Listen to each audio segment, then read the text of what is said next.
व नुसल्लिमु अला रसूलिल करीम। अम्मा बाद, बिस्मिल्लाहिर रहमानिर रहीम।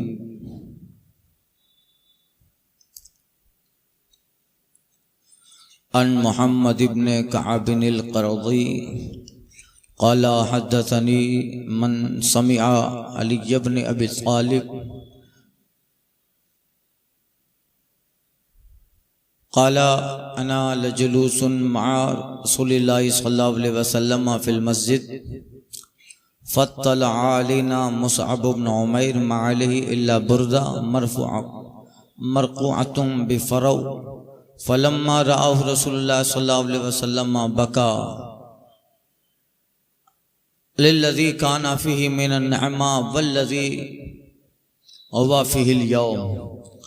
सुम्मा क़ामा रसूलुल्लाह क़ाला सल्लल्लाहु अलैहि वसल्लम कैफ़ बिकुम इज़ा गदा अहदुकुम फ़ी हुल्ला व राहा फ़ी हुल्ला व वुज़िअत बैन यदैहि सहफ़ा व रुफ़िअत उख़रा व सतरतुम बुयूतकुम कमा तुस्तरुल कअबा। क़ालू या रसूलल्लाह नहनु यौमइज़िन ख़ैरुम मिनल यौम नतफ़र्रग़ु लिल इबादा व नुक़फ़ल मुअना। क़ाल ला अंतुमुल यौम ख़ैरुम मिनकुम यौमइज़िन रवाहु तिर्मिज़ी। हज़रत मोहम्मद बिन कअब क़रज़ी रज़ियल्लाहु तआला अन्हु से रिवायत है। इनके ताल्लुक़ से कल के बयान के आखिरी हदीस में अर्ज़ कर दिया। कअब क़रज़ी बनु क़ुरैज़ा, उनके लड़के मोहम्मद सहाबी हैं या ताबई हैं। वो कहते हैं कि हमको हदीस बयान की उसने जिसने हज़रत अली रज़ी अल्लाह ताला अन्हों से हदीस सुनी। उन्होंने हदीस बयान की। क्या बयान किया? ये कि उन्हें हज़रत अली ने कहा कि हम लोग रसूल पाक सल्लल्लाहु अलैहि वसल्लम की बारगाह में मस्जिद में बैठे थे, मस्जिद नबवी में। अचानक हमारे पास हज़रत मुसअब बिन उमैर रज़ी अल्लाह ताला अन्हु तशरीफ लाए कि जिनके जिस्म पर एक चादर थी जिसमें चमड़े का पेवंद लगा था। चमड़े का पेवंद लगा हुआ था, एक ही चादर थी। जब उन्हें रसूल पाक सल्लल्लाहु अलैहि वसल्लम ने देखा तो हुजूर रो पड़े उस नेमत के ख्याल से जिसमें वो पहले थे और उस हालत से जिसमें वो आज हैं। यानी कल मैंने अर्ज किया, इस्लाम लाने से पहले अल्लाह ने इतना माल दिया था इनको कि जो एक मर्तबा हजरत मुसअब बिन उमैर लिबास पहन लेते वो दोबारा नहीं पहन लेते। इस्लाम लाने से पहले। मगर आज ओहद के दिन, या ये वाक़या ओहद के दिन का भी है और ये भी वाक़या है कि मस्जिद का है। आज वो उस नेमत उस हाल में है कि उनके जिस्म पर एक चादर है जिसमें चमड़े का पेवंद लगा है। तो रसूल पाक सल्लल्लाहु अलैहि वसल्लम रो पड़े। हाल देख करके एक दौर था कि एक जिस्म पर लिबास पहन लेते तो दोबारा उसको पहनते नहीं थे, मगर इस्लाम की खातिर उन सारी नेमतों को छोड़ा। आज मुसअब बिन उमैर का हाल यह है कि जिस्म पर एक चादर है जिसमें चमड़े का पेवंद लगा है। फ़क़ाला रसूलुल्लाह सल्लल्लाहु अलैहि वसल्लम, फिर आका ने फरमाया, ऐ लोगो कैफ़ा बिकुम इज़ा गदा अहदुकुम फ़ी हुल्ला। ऐ लोगो, एक दिन वो आने वाला है। ये तो मुसअब बिन उमैर का हाल था, मगर हुजूर फिर आइंदा की खबर दे रहे हैं। आने वाले वाक़यात से सरकार पर्दा उठा रहे हैं। आका फरमाते हैं, लोगों क्या हाल होगा तुम्हारा उस वक्त जब तुम में से कोई एक जोड़े में सुबह करेगा और शाम को दूसरे जोड़े में शाम करेगा। सुबह एक जोड़ा होगा और शाम को दूसरा जोड़ा। इस कदर नेमतें आएगी।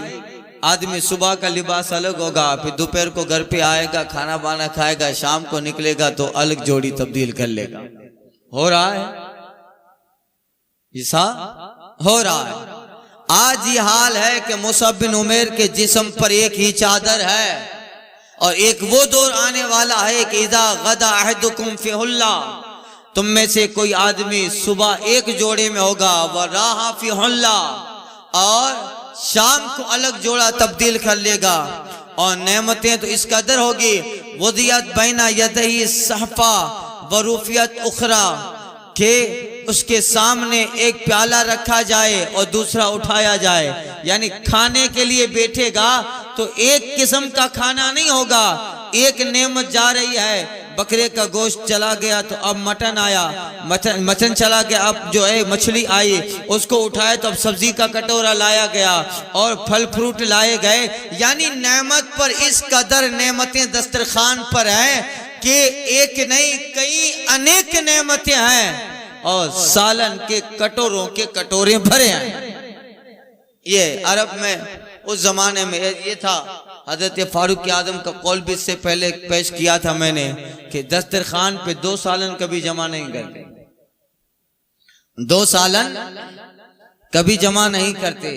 एक है उसी से गुजारा है। उनके दस्तरखान पे या सब्जी या गोश्त होता, दोनों में से एक होता। एक ही वक्त में कभी भी उनके दस्तरखान पर 2 गोश्त या 2 प्याले या 2 सालन जमा न हुए। ये हाल था, और ये हाल हुजूर के जमाने में भी सहाबा का था। एक ही हाल है, एक ही गोश्त, एक ही सालन, एक कटोरा है, ये था। मगर आका कहते हैं क्या हाल होगा जब तुम्हारे दस्तरखान पर एक प्याला रखा जाए, वो उठ जाए तो दूसरा प्याला फौरन आ जाए।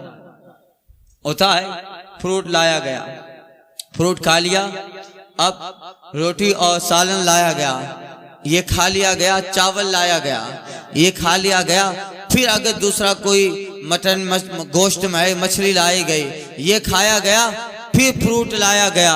यानी हमारे एक दस्तरखान पर 3-4 किस्म के गोया दस्तरखान बिछे।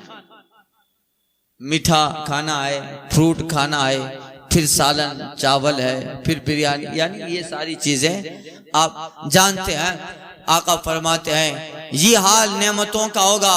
वसतर तुम बयूतकुम कमा तुस्तरुल काबा, और ऐ लोगो तुम्हारे मकानों का यह हाल होगा कि तुम अपने घरों को ऐसे कपड़े पहनाओगे जैसे काबे को गिलाफ पहनाया जाता है।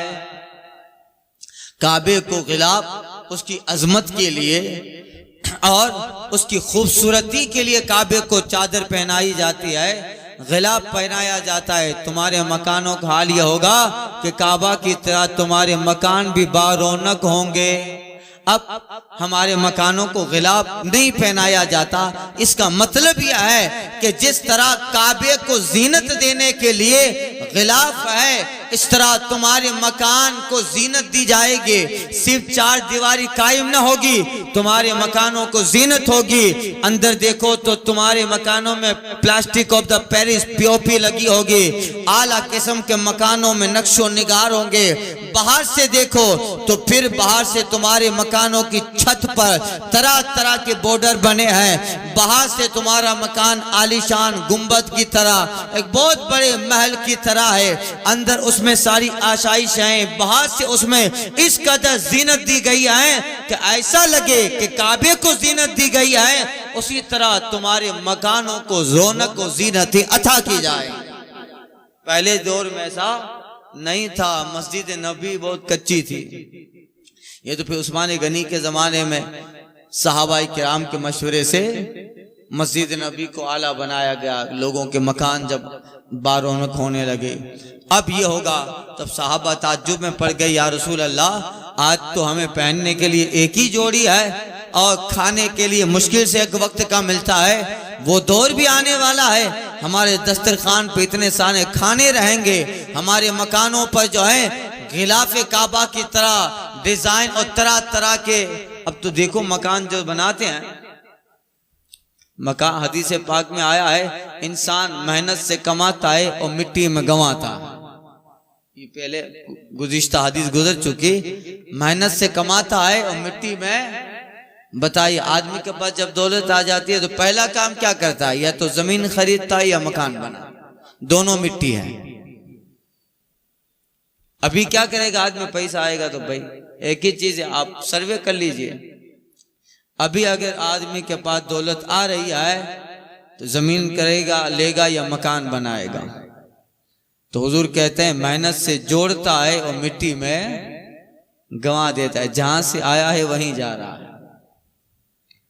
यह अब वो दौर था सहाबा का, मगर सरकार की जबान से ये सुना ये सारी चीजें होने वाली है, हमारे दस्तरखान पे इतने खाने हैं। जबकि सहाबा का हाल देखो, फारूक आजम एक दिन मस्जिद में लेट आए, मुक्तदी एक थे खड़े हो गए सहाबा में से, उमर हम देख रहे हैं कि कुछ दिनों से तुम नमाज में लेट हो रहे हो।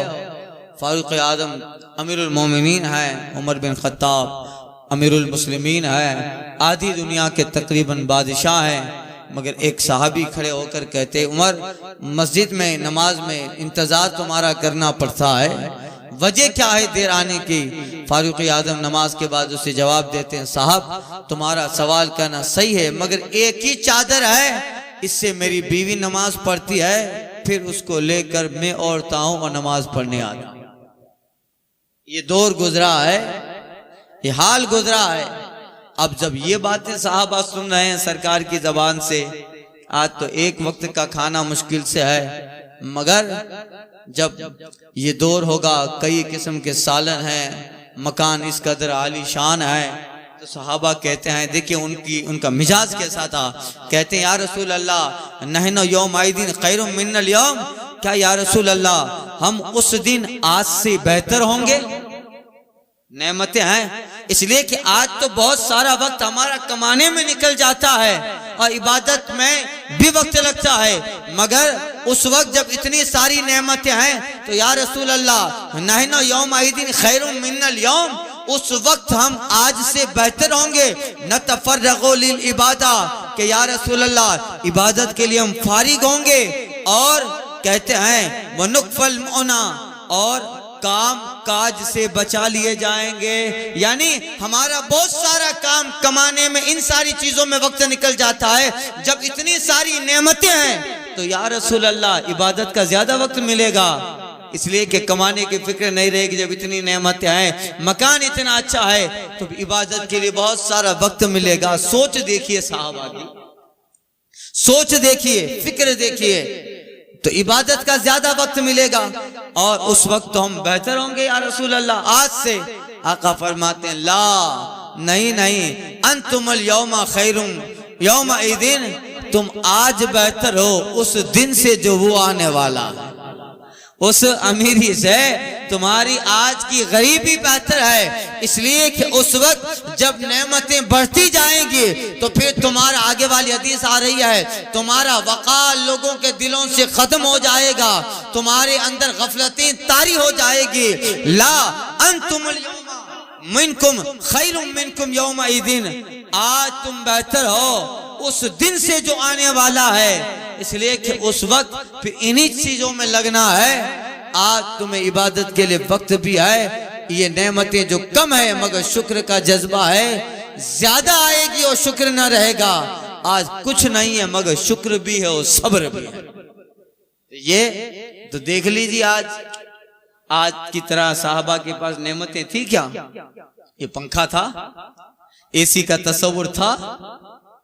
आज जिस जमीन पे हम लोग बगैर जूता के कदम नहीं रखते हैं, सहाबा उस जमीन पे सजदा कर रहे हैं। सहाबा ने उस जमीन पे सजदा किया है। आज जिस जमीन पे हम बगैर चप्पल और जूता के कदम नहीं रखते हैं, न पंखा न ऐसी, न इस कदर आलीशान मस्जिदें हैं, न कोई दस्तरखान पे तरह तरह की दुनिया की नेमतें हैं, इस कदर कोई नेमत ज्यादा नहीं है। मगर देख लीजिए, न इबादत में सहाबा का जवाब है, न खौफ खुदा में उनका जवाब है। उनके पास नेमतें कम थे मगर इस कदर इबादत है कि जवाब नहीं। आज बहुत सारा वक्त भी हमारे पास है, बहुत सारी नेमत भी हमारे पास है, मगर मुश्किल से चंद लोग इबादत के लिए फारिग हो रहे हैं। ये हमारा हाल है। नेमतें आ गई हैं, अगर आदमी चाहे तो बहुत सारा वक्त इबादत के लिए निकाल सकता है ना भाई, बहुत सारा वक्त। सहाबा सुबह को निकलते थे, रात तक काम करते थे और नमाज और इबादत, और फिर रात को वक्त मिलता तो नमाज तहज्जुद पढ़नी है। आज ऐसा दौर आ रहा है, अभी आते आते पूरा दिन का काम ठप हो रहा है। अब आदमी सुबह से लेकर 12 बजे तक ही काम, अक्सर देख लीजिए, सर्वे कर लीजिएगा, इल्ला माशा दूसरे लोग हैं पूरा दिन करते हैं, मगर और काम भी ऐसे हैं आज कि अब उसमें राहतें हैं, ऑफिस में बैठना है, दुकान में बैठना है, ज्यादा कोई यानी उन सहाबा के मुकाबले में बहुत राहत है, मगर फिर भी इबादत के लिए बंदा फारिग नहीं हो रहा, नमाजों के लिए वक्त नहीं निकल रहा है, रब के लिए उसके पास वक्त ही नहीं है, जबकि वो ऐसे ही फजूल बैठकर घर में घंटों वक्त निकाल देता है, न उसे इबादत का ख्याल, न नमाजों का ख्याल, न रब की बंदगी का ख्याल है। इसलिए सरकार फरमाते हैं आज बेहतर हो, उस दिन बेहतर नहीं रहोगे, उस दिन बेहतर नहीं रहोगे।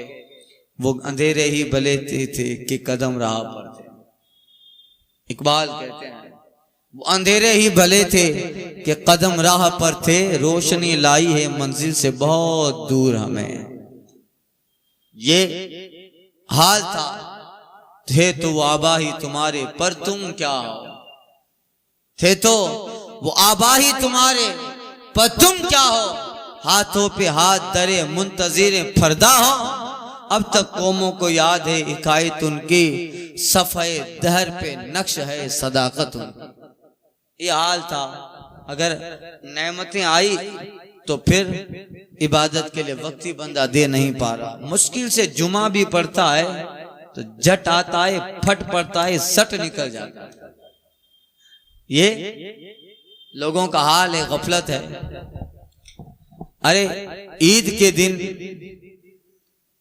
हम लोग समझते हैं कि नमाज जरूरी है, और है भी, हम लोग जमा हो जाते हैं, हालांकि जितने लोग ईदगाह पे नमाज के लिए जमा हुए हैं इन सब पे 5 वक्ता फर्ज है। जितने लोग ईद पे जमा हुए हैं नमाज पढ़ने के लिए, अभी मैं देखा ईद की नमाज में 20-25 हजार का मजमा होता है, तो जितने लोग ईदगाह पे नमाज के लिए पहुंचे हैं वह वो लोग हैं कि जिन पे आम अय्याम में भी 5 वक्ता नमाज है।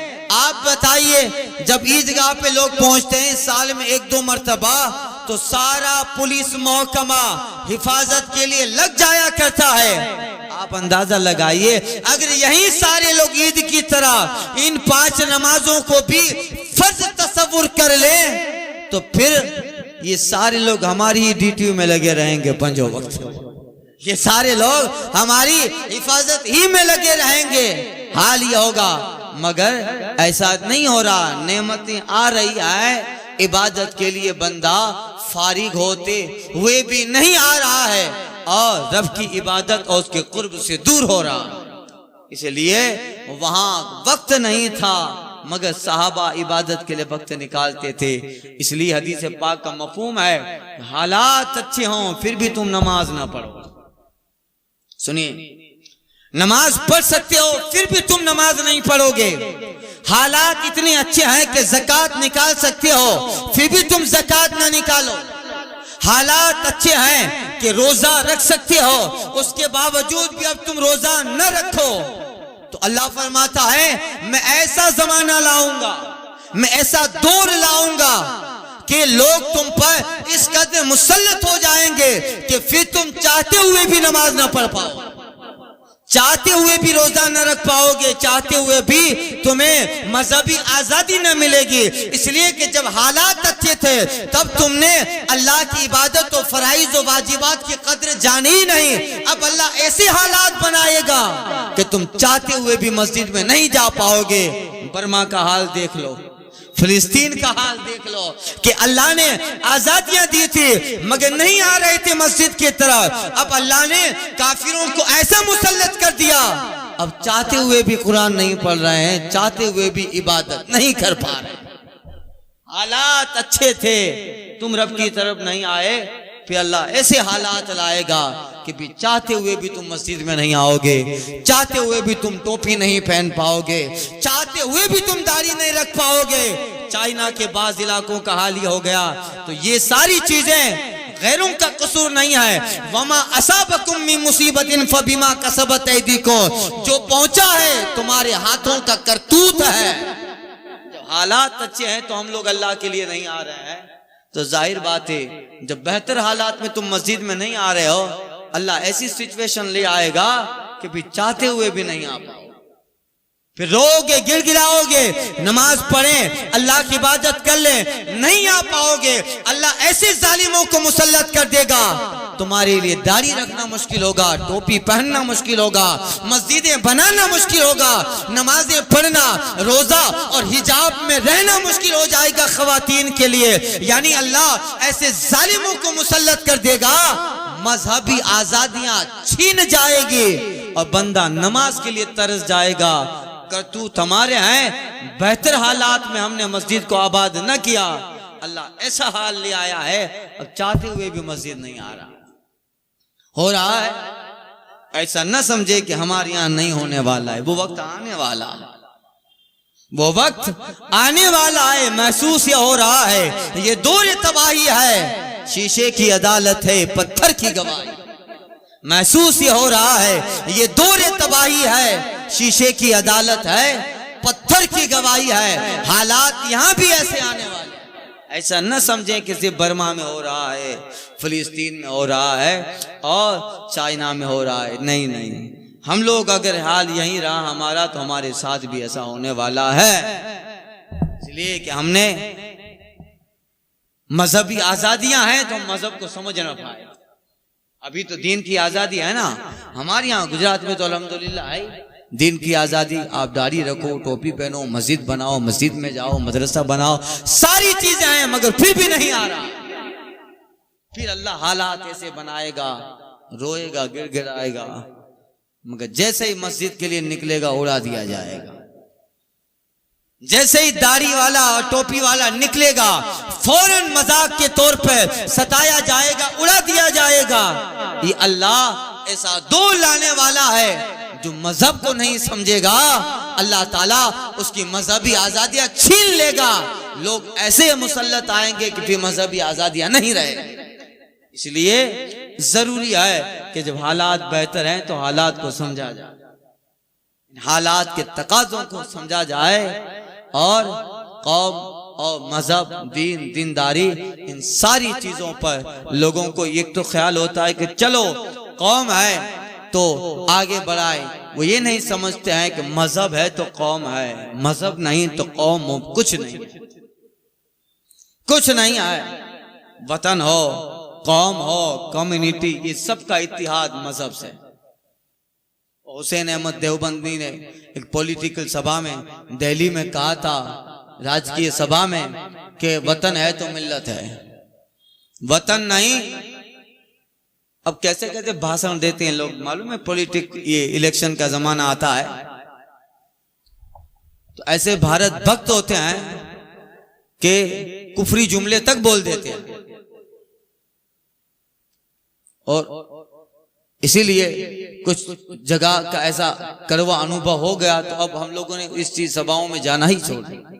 ऐसे हालात जहाँ कोई कुफरी अल्फाज बोल रहा हो, मजहब भी तो कोई चीज है, तो मजहब है तो वतन है।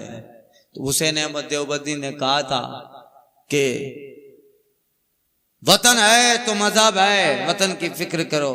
बेशक वतन से मोहब्बत होनी है और हकीकत में जो सुन्नी मुसलमान है वही सच्चा वतन और मुल्क का वफादार। तो इकबाल ने उसका जबरदस्त रद्द किया था, अजब उनूज न दानत रमूज दीवाना हज़रत देवबंद हुसैन अहमद चे बुल आजमियत, यानी जाहिल दीन के रुमूज नहीं जानता है। सुरूद पर मिंबर के मिल्लत वतनत चे बेखबर से मकाम मोहम्मद अरबियस्त, मिंबर पे खड़ा रहकर कहता है कि वतन है तो मिल्लत है। अरे ये बिल्लत मोहम्मदी है, इसको क्या पता कि मकाम मोहम्मद क्या है। ब मुस्तफ़ा बरसा खेशरा के दी हमा उस गर्ब उन रसीदी तमाम बुल है। एक जगह इकबाल कहता है कि मिल्लत कौम जो है, इकबाल कहता है मजहब से कौम है, मजहब नहीं तो तुम भी नहीं। मौज है दरिया में, बैरून दरिया कुछ भी नहीं। मजहब है तो हम हैं, दीन है तो हम है, मजहब से कौम है, जो मजहब नहीं तो कुछ भी नहीं। मौज दरिया में बैरून दरिया कुछ भी नहीं। ये है दीन है तो दीन को समझिए, दीन की रूह को समझिए।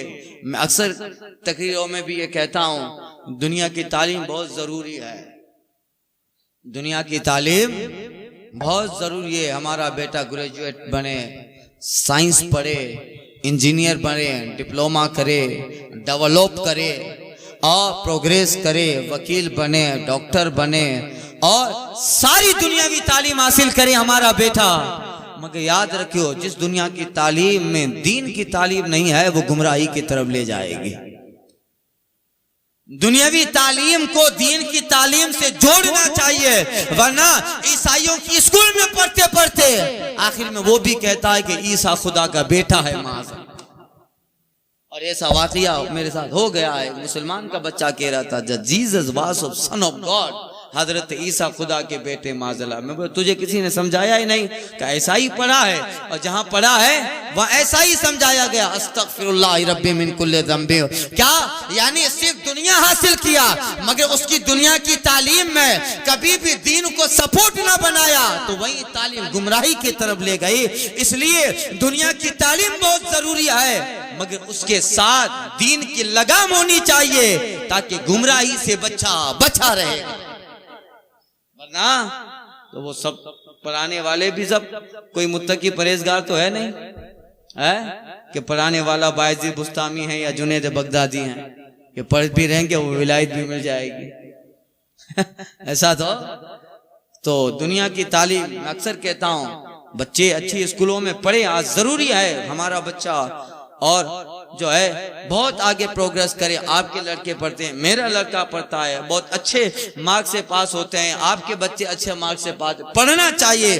ज्यादा ख्याल रखो बच्चों की दुनिया की तालीम का, मगर याद रखिए उसको दीन जरूर सिखाइए, वरना ये दुनिया की तालीम गुमराही की तरफ ले जाए, गुमराही की तरफ ले जाएगी। इसलिए बच्चा फौरन जब स्कूल से आ जाए, माँ बाप फिक्र करें, चल जोहर की नमाज पढ़ने जा, फुला मौलाना का दर्स होता है, जा दर्स में बैठ जा, मदरसे का वक्त आया है, तू स्कूल की बुक्स पढ़ के आया, अब अल्लाह की किताब पढ़ने जा, ताकि उसके दीन की तालीम इस कदर फायदा बख्श दे कि दुनिया की तालीम जहाँ गुमराही पैदा करे, फौरन दीन आ जाए और दीन समझा दे कि इधर नहीं जाना है, ये अल्लाह का रास्ता नहीं है, तुझे कहाँ जाना है और कौन सा रास्ता सिरात मुस्तकीम है।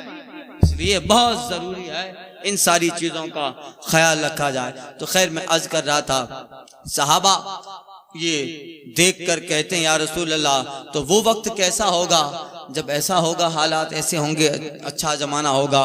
हुजूर फरमाते नहीं नहीं, वो वक्त बेहतर न होगा, ला अंतुमुल यौमा खैरुम मिनकुम यौमाइदिन, आज तुम जहां हो वो बेहतर हो, वो वक्त बड़ा बेहतर न होगा जैसे आज हम देख रहे हैं। वक्त ही वक्त है, फ्री बैठा रहता है मगर मस्जिद में नहीं आता, फ्री बैठा रहता है। कुछ लोगों को देखता हूँ पांचाटी में बैठने की ऐसी आदत है कि मैं जब भी गुजरता हूँ वो चाय की दुकान पे बैठे ही रहते हैं। अब ये सब सर्वे करना पड़ता है, कभी कभी चूंकि बोलना रहता है तो मैं कभी कभी निकलता हूँ, जुमा को है या कभी बयान है तो निकलना है, जाना नहीं रहता ज्यादा। तो कुछ लोगों को मैं जब भी देखता हूं तो वो वहां बैठे ही रहेंगे। क्या करते हैं, तो हमारे है आसिफ बरकत, उससे पूछा, ये बापू कुछ नहीं करता है, दिन में 50-60 चाय पी लेता है और सारी दुनिया की फिक्र लगी है, खुद कुछ नहीं करता मगर पूरी दुनिया की फिक्र है। अमित शाह क्या बोला, अभी जो है मोदी आया तो अब क्या करेगा क्या नहीं करेगा, राहुल का क्या हुआ, इस्तीफा देने वाला था, स्मृति ईरानी को कौन सा ओहदा मिला, असदुद्दीन ओवैसी किन किन को लेके आया पार्लियामेंट, ये सारी फिक्र है। और यहीं बैठा रहता है, सुबह से लेकर आखिरी चाय 12 बजे पी के घर पे जाता है, मगर वो नमाज के लिए नहीं आ रहा है, वो वक्त नहीं निकाल रहा है। यानी ऐसा दौर आने वाला है कि वक्त ही वक्त होगा मगर इबादत के लिए वक्त नहीं होगा, रब की बंदगी के लिए वक्त नहीं होगा। इसलिए ये मौका गनीमत है। फिर जब इंसान 80 साल का हो जाता है तब आके रोता है कि टाइम ऐसे ही चला गया, अब मैं क्या करूं, अब तो जिंदगी के बचे कुछ दिन हैं, इसलिए वक्त पर ये अल्लाह ने नेमत दिया है, उसको संभालो। इस वक्त को अल्लाह की इबादत में लगो, वक्त पर काफी है। एक कतरा आबे खुश हंगाम का, जल गया खेत पे बरसा मैं तो किस काम का। अल्लाह ताला उसमें तौफीक अता फरमाए।